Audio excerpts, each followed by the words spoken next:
The $118 billion Senate bill that was released over the weekend has specific provisions pertaining to military aid to be sent to Ukraine and Israel. Now, this bill is unlikely to pass, considering the fact that House Speaker Mike Johnson said that he's not happy with the border security portion of the bill. That's nonsense. Based on what I've read so far in the legislation itself, it's incredibly strict and has all sorts of provisions that Republicans have been asking for.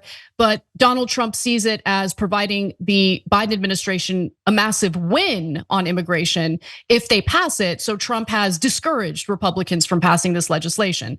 Nonetheless, this is what the other provisions include.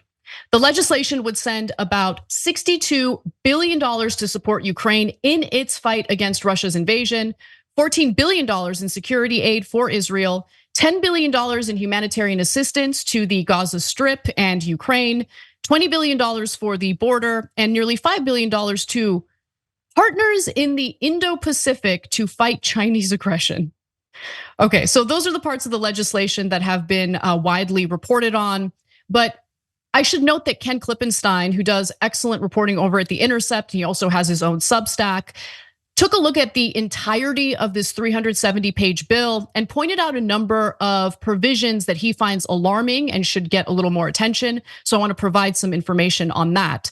So the bill would provide $25 million for Customs and Border Protection to conduct familial DNA testing and $204 million for the FBI for the purposes including the analysis of DNA samples, including those samples collected from migrants detained by the United States Border Patrol. It would also provide $170 million for autonomous surveillance towers equipped with artificial intelligence and $47.5 million for mobile surveillance, drones, and counter-drone technology.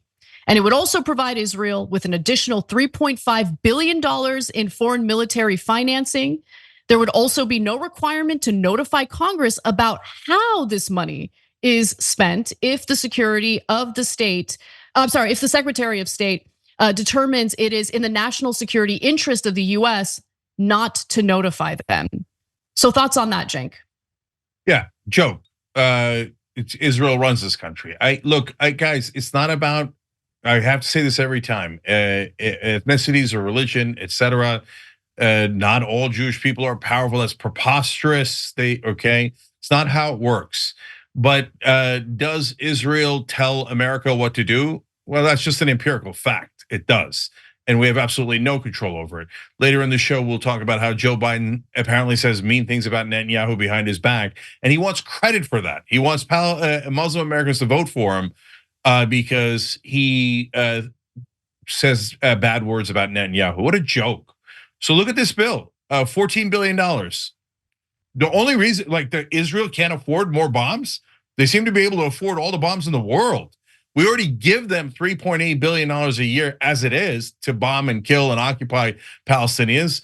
Now we're gonna give them an extra 14, that's my money, that's all of our money. You work so hard for it, and they're gonna take out a certain percentage to make sure that they kill more Palestinians. I think it's disgusting. And the Republicans say not enough. We want 17 billion to kill more Palestinians. So and by the way, 70% of the country doesn't want to send more money to Israel to kill more Palestinians. But as always, the American people are irrelevant in Washington in this so-called democracy.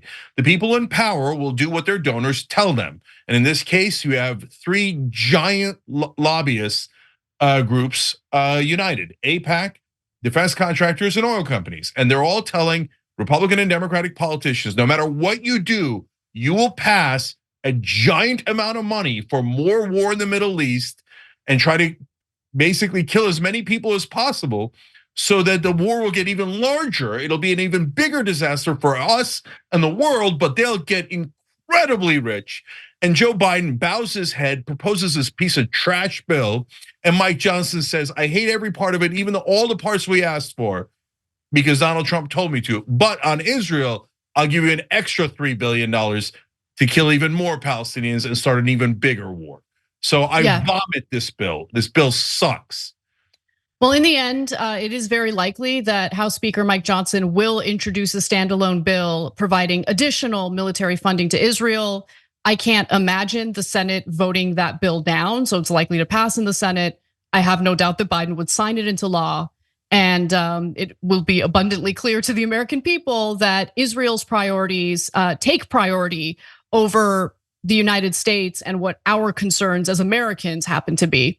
So we'll see how it all plays out. But that's what we know about the Senate bill so far. And it is unlikely that Republicans will do a damn thing about the migrant crisis, even as they constantly complain about the migrant crisis for political purposes, knowing full well that they could have voted for the bill that has all the provisions that they wanted, but decided against doing so because their daddy, Donald Trump, bullied them against supporting it. One last thing, Ana. So look, Joe Biden wouldn't do what Democratic voters want under penalty of law. As every reporter in DC kisses his ass and pretends that he's being tough on Netanyahu. But Mike Johnson, do you want to know who his biggest donor is? AIPAC. So what happened, populist Republicans? What happened, MAGA who doesn't want war? Your Speaker of the House is going to do exactly what his donors order him to do. So this democracy is a sick, sick joke.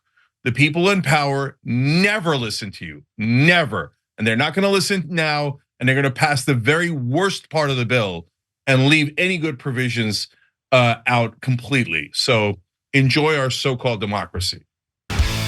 Thanks for watching the video, guys. We also love it if you hit the join button below, because that makes you a member, and members allow us to be independent, honest. We can be as progressive as we want, no corporate media influence, and that's all because of you guys. We love doing the show with our members. Hit the join button, become one of the Young Turks.